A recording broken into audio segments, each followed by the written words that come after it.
Nembong. Pampaswerte. Hindi, pampaswerte lang. Ako kinakabahan eh. Kinakabahan din ako. Kinakabahan ng konti. Konti lang naman. Konti lang Naalala naman. mo si Clarissa. Oo naman. So mga ka-business nakakakaba. Nakakakaba talaga. Kaya lang, ganun pa man, kailangan natin talagang harapin.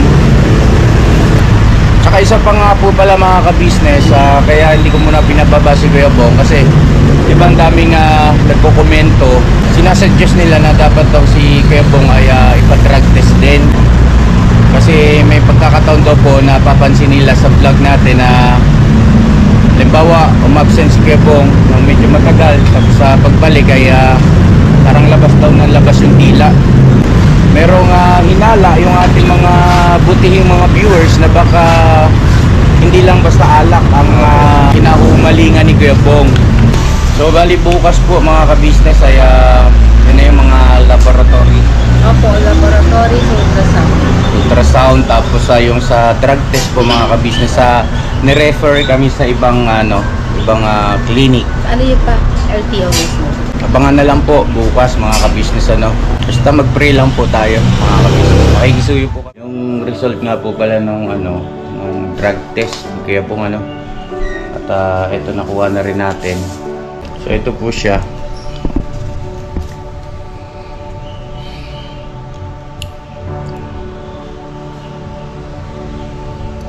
So awan Diyos ay negative naman po mga ka-business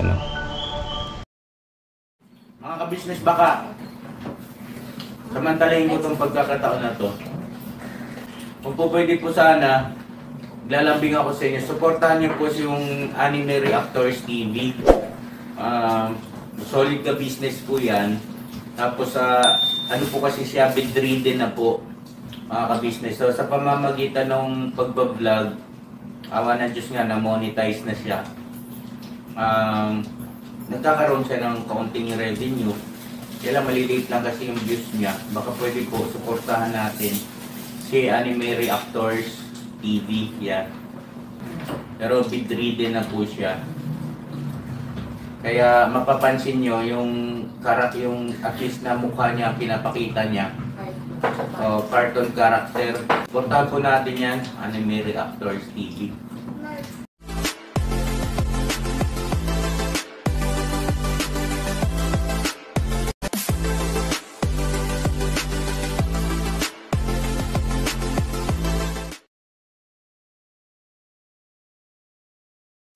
Hello guys, muli po ay mapagpalang araw po sa inyong lahat.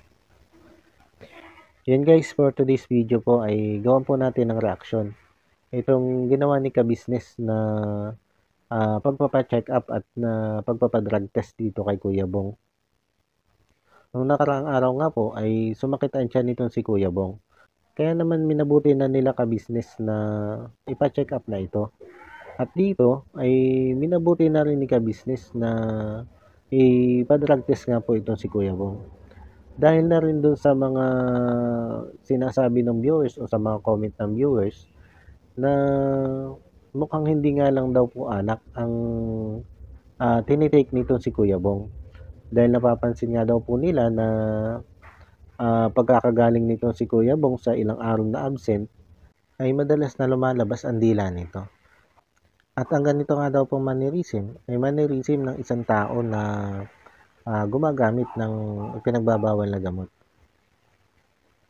Kaya dahil dito, sa mga comment nga pong ito ay nagpasya si ka-business na ipa-drug test na nga po itong si Kuya Bong para namin sa ikatatahimik ng lahat. At nang sumunod na araw nga po ay nakuha na rin ito sila ka-business ang resulta ng drug test nito si Kuya Bong. At ang resulta po ng drug test ni Kuya Bong ay negatibo. Negatibo po si Kuya Bong sa paggamit ng droga. Kung tutuusin ay pangalawang drug test na po niya ito. Nung una ay nung siya'y marehab, pina-drug test siya din doon at naging negatibo din yung resulta ng drug test niya doon. Kaya lang may mga nagsasabi na baka daw nga mahigit ng 1 week na nakakagamit ito si Kuya Bong bago na drug test Kaya magninegatibo daw talaga po yun. Pero kung matatandaan nyo na nung araw na dinampot si Kuya Bong ng tauhan ng rehab, ay kauuwi lang yan nun. Galing nga po sa ilang araw na naman yung pag-absent. O parang mahigit nga yata 1 linggo siyang wala nun. At nung time nga ngayon ay medyo may tama pa si Kuya Bong ng alak. Kaya kung talagang nagamit siya ng droga, ay malamang ay kagagamit lang yan nun. Kasi nga kagagaling lang yan nun sa labas. Kaya lang may mga viewers nga na medyo negatibo yung pag-iisip at diskumpiyado doon sa resulta ng drug test na ginawa doon sa rehab. Kaya tuwing magpapasaway ito si Kuya Bong kay Laka Business at absent nga ito ng 3 araw, ay hindi mawawala yung comment na si Kuya Bong nga daw ay malamang ay hindi lang alak ang ginagamit nito.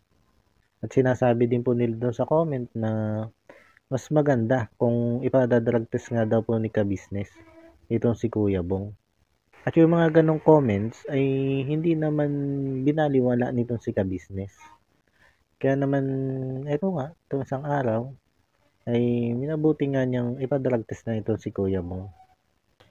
At yun nga po, ang naging resulta ay negatibo. Kaya doon sa mga nagko-comment na si Kuya Bong nga po ay mukhang gumagamit ng pinagbabawal na gamot, ay sana naman po itigilan na natin. Sana tigilan na natin itong mga gantong comment. Dahil yan, malinaw nga po na si Kuya Bong ay matagal nang hindi gumagamit ng pinagbabawal na gamot. Kung tutuusin naman ay inamin naman ni Kuya Bong na siya gumamit dati. Pero sabi nga niya ay simula nung siya makuha nila Ka-Business ay itinigil na niya ang paggamit ng pinagbabawal na gamot. At sa tingin ko ay nagsasabi ng totoo ito si Kuya Bong. At ang magpapatunay na nga dito ay ang 2 beses na pagka-negatibo niya sa resulta ng drug test. Kumbaga, hindi natin pwedeng pagbatayan yung paglalabas-labas lang ng dila ni Kuya Bong para sabihin natin na ito nga po ay nagdodroga o gumagamit ng pinagbabawal na gamot. Pero bagamat nagnegatibo itong si Kuya Bong sa result ng drug test niya, ay nanatiling kinakabahan itong sila Ka-Business dahil nga sa hindi pa lumalabas ang lahat ng resulta sa check-up ni Kuya Bong. Medyo alarming kasi sa kanila yung pagsakit ng tiyan eh.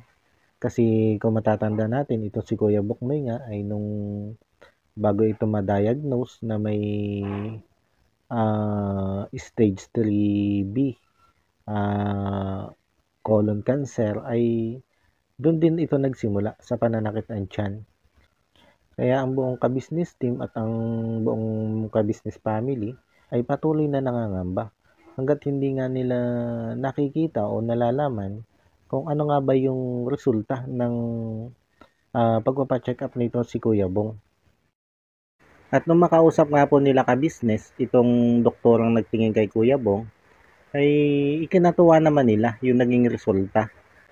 At ang resulta nga po sa check up ni Kuya Bong ay bukod nga po sa mataas na uric acid at mataas na blood sugar, ay overall naman ay naging okay yung resulta ng check-up nga po nito si Kuya Bong.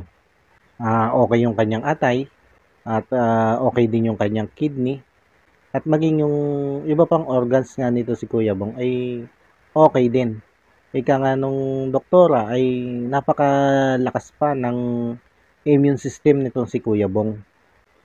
Kaya naman yung kaba nila Ka-Business ay napalitan ng tuwa. At ika namang hanga po nila Ka-Business ang naging resultang ito ng check-up ni Kuya Bong. At maging doktora nga ay namangha din sa lakas ng resistensya nito si Kuya Bong. Sabi nga ni Ka-Business ay kamangha-mangha talaga na ganito kalusog pa rin ito si Kuya Bong. Dahil nga mahigit 30 years itong nasa lansangan bago nga nila ito nakuha. At dinaanan na nga ito ng pandemic na hindi naman nga ito nagsusuot ng mask. Pero hindi siya nagkasakit, hindi siya nagka-COVID. At yun nga, nanatiling malusog ang kanyang pangangatawan. At bukod nga doon sa nagdaang pandemic, ay alam naman natin na itong si Kuya Bong ay lulong sa alak o alcoholic. Pero sa kabila nga ng lahat ng yun, ay nanatiling malusog ang katawan nitong si Kuya Bong. Kumbaga, blessed talaga. Blessed na hindi bumagsak yung kanyang kalusugan. Kaya napakaswerte. Napakaswerte talaga ni Kuya Bong. At masasabi natin na mahal talaga ni Lord itong si Kuya Bong. Dahil hindi niya ito pinabayanan nung panahong nandun siya sa lansangan. At blessed din na nakita siya nila ka-business para nga mabago yung kanyang buhay. At maialis nga siya dun sa lansangan na kanyang kinasadlakan. Pero dahil nga sa mataas na uric acid at sa mataas na blood sugar nito si Kuya Bong, ay nirekomenda ni Dr. May na mag-diet ito si Kuya Bong. Kaya sa loob ng 3 months ay ginawa niya ito ng diet proposal. Sabi nga ni Doktora, after 3 months ay check upin uli niya si Kuya Bong. At pinayuhan din ni Doktora ito si Kuya Bong na itigil na itong pag-iinom. At pinag-promise pa nga ni Doktora itong si Kuya Bong na itigil ng pag-iinom.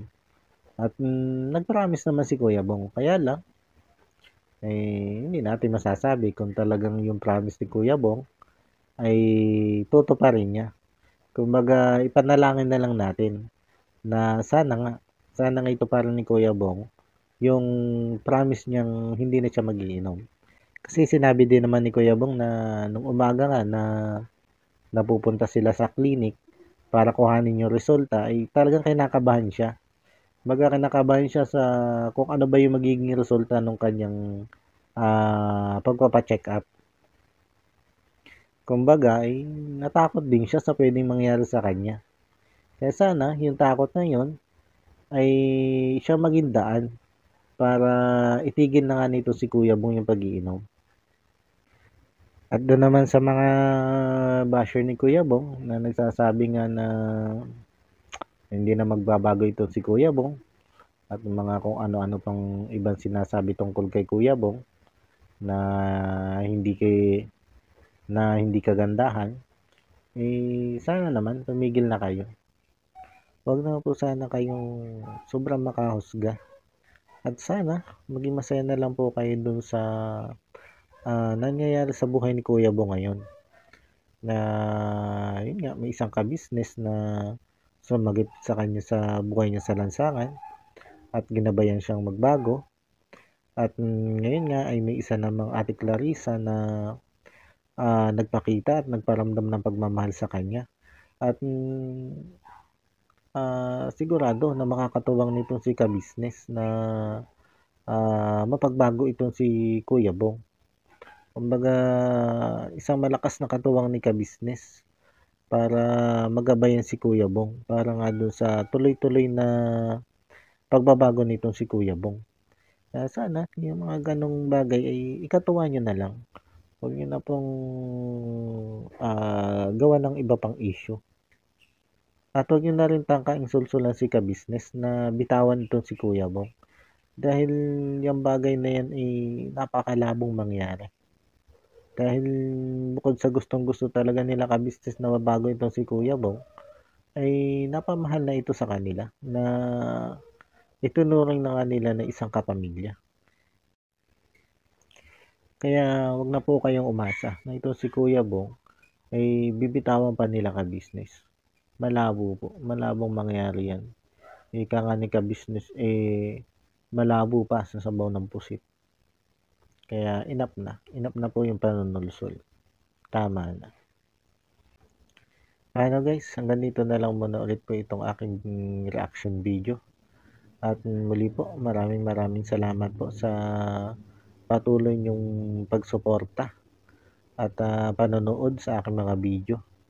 At sa mga hindi pa po nakaka-subscribe dyan, ay baka pwede naman pong makipindot yung subscribe button at maki-like and share na rin po ng aking mga video. Ano po? Muli ay maraming thank you po sa inyong lahat and God bless po. Kita-kits na lang po sa susunod kong upload. Anime Reactors, shoutout po. Suportahan natin yan si Anime Reactors TV. Yan, pakisupport po natin. Siya po ay isang bedridden na mga ka-business. Check nyo po yung kanyang YouTube channel, Anime Reactors TV. Siya po siyang bedridden na, ayan, kahit paano nakakagawa-gawa siya ng mga reaction video patungkol sa ka-business official. Suportahan po natin para kahit paano magkaroon siya ng revenue. May magamit siya sa pambili-bili man lang ng gamot. Ano po mga ka-business.